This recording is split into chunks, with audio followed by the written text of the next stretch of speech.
যেখানে হিন্দু ধর্ম নিজেই বলে ন তস্য প্রতিমা অস্তি, অর্থাৎ ঈশ্বরের কোনো প্রতিমা আকার বা রূপ নেই, তা সত্ত্বেও হিন্দুরা কেন মূর্তি পূজা করে, আজকের ভিডিও তাদের জন্য।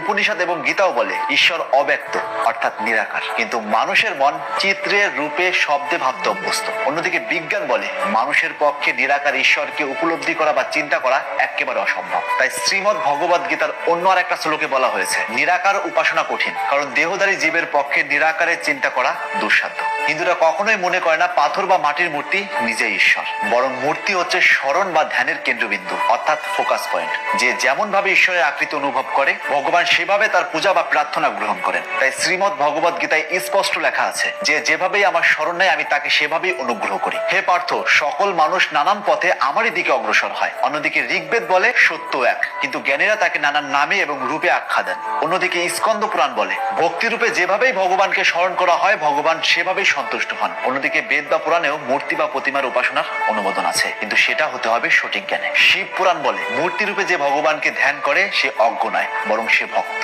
অন্যদিকে বিষ্ণু ধর্মসূত্র বলে যে ব্যক্তি মূর্তিতে ঈশ্বরকে অনুভব করে তার পুজোর সর্বোচ্চ যোগ, কিন্তু ঈশ্বর আসল লক্ষ্য। আর একটু সহজ করে বলি, আমরা দেশের পতাকাকে সম্মান জানাই, তাই বলে এটা নয় যে পতাকার কাপড়টাকে সম্মান জানাই। আমরা সম্মান জানাই পতাকার মাধ্যমে দেশকে। পতাকা দেখলেই আমাদের দেশপ্রেম জেগে ওঠে, অর্থাৎ পতাকার মাধ্যমে মেন উদ্দেশ্য দেশ। ঠিক তেমনি মূর্তি দেখে ঈশ্বরের স্মরণ জাগে। অন্যদিকে উন্নত বিজ্ঞান বলে মানব মস্তিষ্ক অদৃশ্য বা বিমূর্ত কল্পনা করতে অসুবিধা বোধ করে। তাই মানুষ যখন অসীম বা নিরাকার ঈশ্বর নিয়ে ভাবতে চায় তখন তার মনে একটা অদৃশ্য প্রতীক বা রূপ ক্রিয়েট হয়, যাকে হিন্দু ধর্মে মূর্তি বলা হয়। অর্থাৎ কোন নিরাকার চিন্তাকে চাক্ষুষ রূপে স্থাপন করে মন সহজেই একাগ্র হয়। অর্থাৎ কেউ কখনো নিরাকার বা শূন্যকে কেন্দ্র করে ধ্যান করতে পারে না, এটা টোটালি অসম্ভব।